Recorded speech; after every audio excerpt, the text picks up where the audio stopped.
Stephen Mirassou of Wine Saves Lives and the Stephen Kent Winery coming to you. Rainy Livermore evening. I had an opportunity to get into the cellar recently and start tasting through the 2024 vintage of Cab Francs from from Livermore in the Santa Cruz Mountains, and really excited about the vintage. 2024 was, I think that this is true. It's the warmest year on record since we've been doing temperature readings of the earth.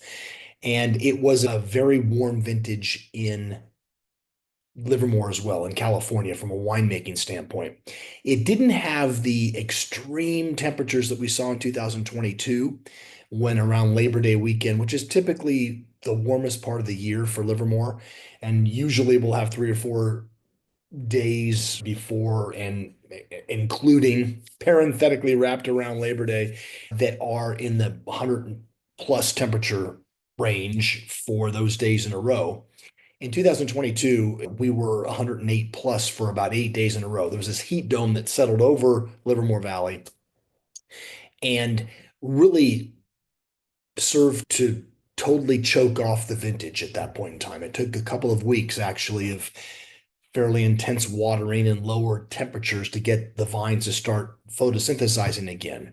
And it resulted in a vintage, I think, that is a little richer. I don't like to use the word jammy too often, but a little bit richer, close to jammy compared to 2021 and 2023, which were relatively cool years, at least in the current model of what to be expected. And every year is a different year these days, that's for sure.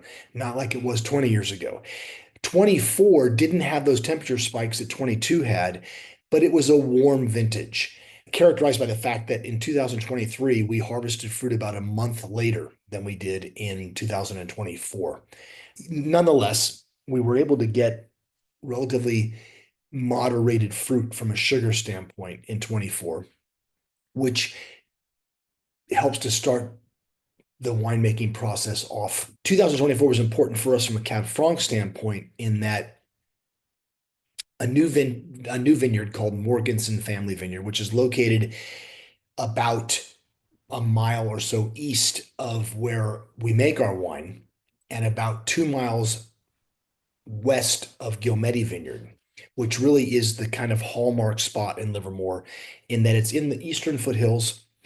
It is situated basically within the hillsides that are the Altamont Pass, which is the barrier between the Bay Area and the Central Valley that tends to catch this cold air every afternoon, every evening that comes from San Francisco Bay, helps it to pool on top of Gilmedi Vineyard to create a diurnal temperature range, this difference between nighttime cold and daytime hot temperatures that is often exceeding 40 degrees. Cold weather obviously helps you to maintain acidity in your fruit.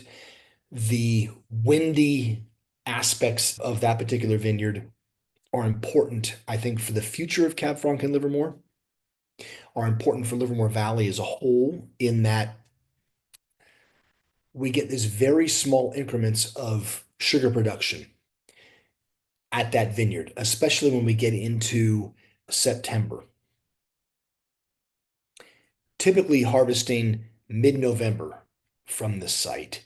And because vines don't like wind, they shut down after fewer hours of photosynthetic activity than the vineyards that are further west in Livermore.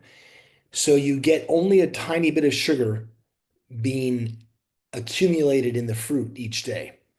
So that other ripening arcs, like the texture of seeds, the texture of skin, the pH levels, the TA levels, tend to come to ripeness together. In warm vineyards where there isn't this wind effect, you get sugar running rampant and you get Brix levels that are exceeding 26, 27, 28, 30 degrees in Napa Valley, for instance, that create a sense of jammy fruit that can never be mitigated, even if you add water or you add tartaric acid. you still get, for me anyway, a baked fruit aspect, a jammy fruit aspect that is extraordinarily unattractive. If I want that, I'll eat pie. If I want the proper kind of red wine in my mind, you want fresh, you want acid, you want length. You don't want this jammy, gooey fruit that is typified, I think, in regions like Napa Valley, especially with Cabernet Sauvignon. It's even worse when those things are elemental in Cabernet Franc as they can be there. Morganson Vineyard is basically in the center of the Livermore Valley appellation. It was planted in 2021. The predominant clone in this 13-acre vineyard was the Loire Valley clone, UC Davis clone 11, Loire Valley clone 214. There's a couple of other vineyards here in Livermore that have 214. We've never used it before. The reason we were able to get fruit from Morganson in 2024 was that the vineyard owner planted what are called Uber vines. Basically, they were vines that were a year older and nurtured at the nursery for a year longer in little pots than your average vines would be. So you had a year advantage, as it were, when they went into the ground. These vines, instead of producing fruit in year four, were able to produce fruit in year three. And so we harvested 4 tons of the 214 clone in, I think it was the second week of October, may have been the end of the first week of October of 2024. Made the wine in our typical fashion, open top fermenters, and absolutely were stunned by the result.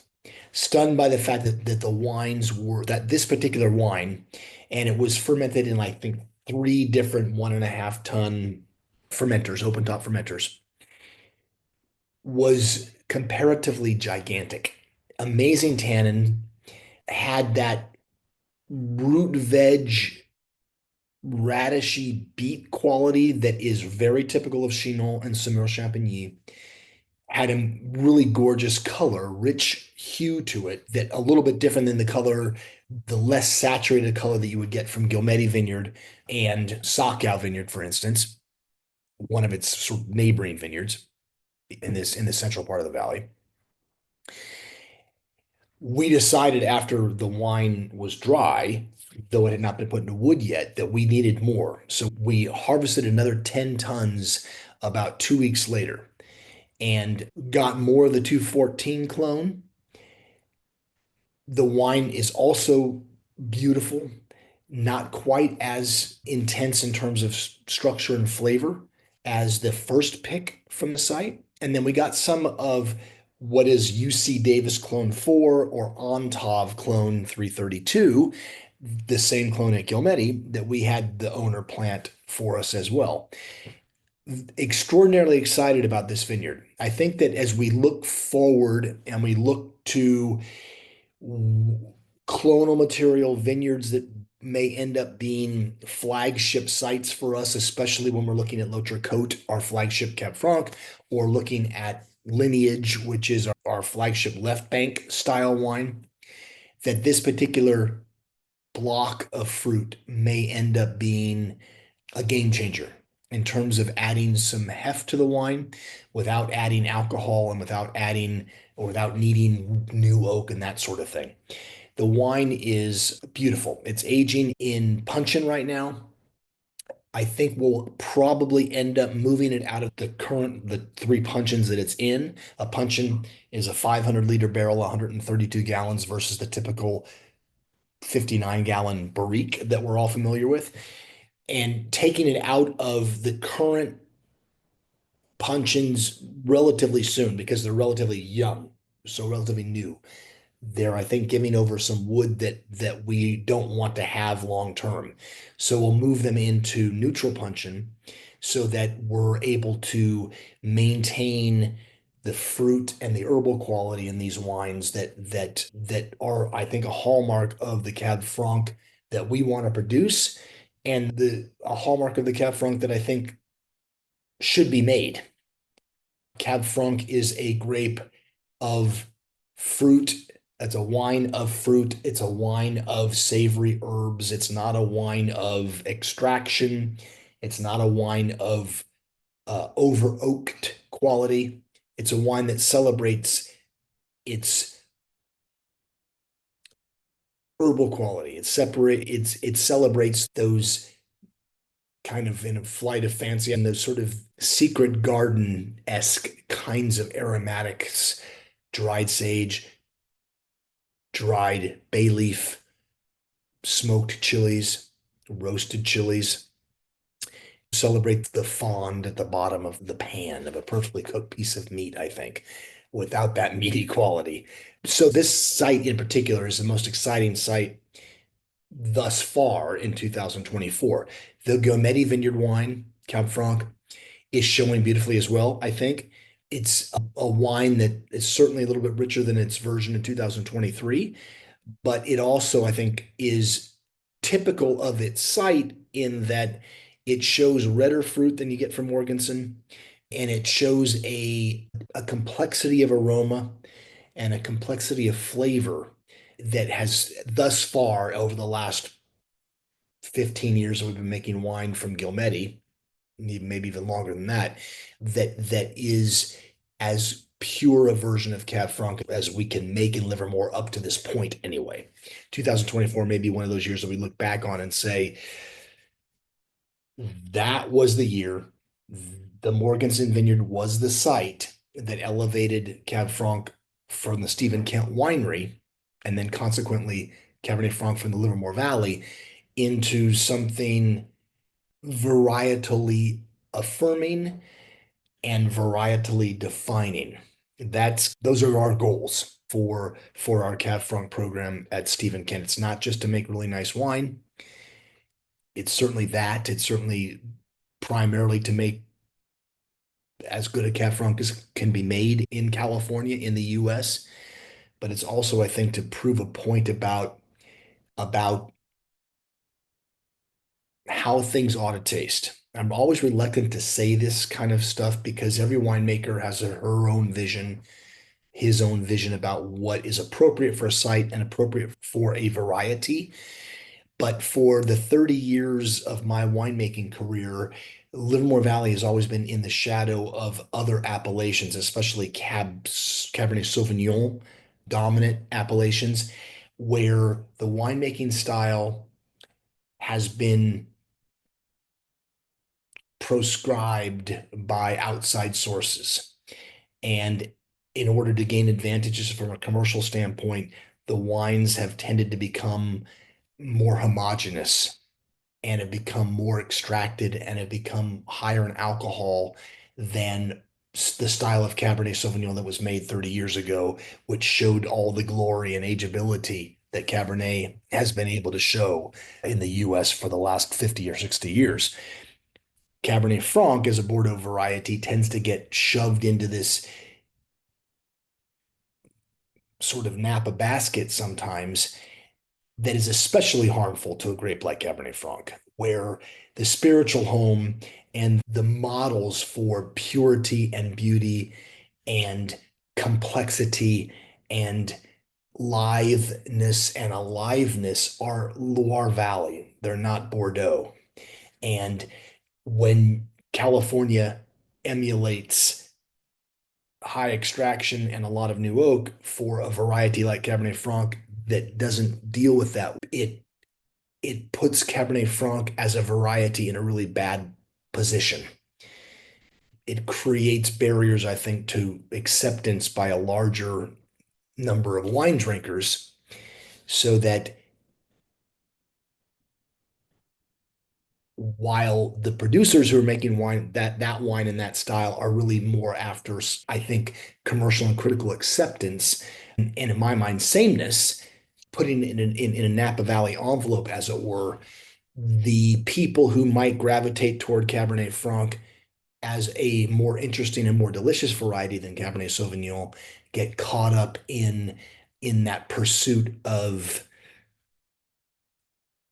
making something that appeals to a very small slice of the press and the wine critic than is long-term useful for wine lovers. So we're after more than just making great Cab Franc. I think it's important for the Livermore Valley to define a style as well. Just as Napa has defined a style for Cabernet Sauvignon over the last 40 years, 50 years, it's important for regions like Livermore Valley, the Finger Lakes, like Virginia, to define a style for Cab Franc that accentuates the things that make it the most beautiful grape in the world, the most beautiful wine in the world. And so I'm cognizant of that responsibility as well. The 24 vintage obviously is very young. It's only been in aging for 6 or 7 months at this point in time. But I think that what we'll find over the course of the next 6 or 7 months are releases of wines that showcase a beauty for Cab Franc, a beauty for the Stephen Kent Winery, and showcase what definitely made Cabernet Franc is supposed to taste like. I'm gonna sip for a second. Very excited. Excited about the future for the variety, excited about the future for Livermore Valley, excited about our future, and look forward to being able to share these wines and look forward to continuing to move the Cab Franc needle forward, make compelling wines and delicious wines and important wines that connect with folks emotionally. Thanks very much for listening. Stephen Mirassou, Wine Saves Lives. Drink something delicious.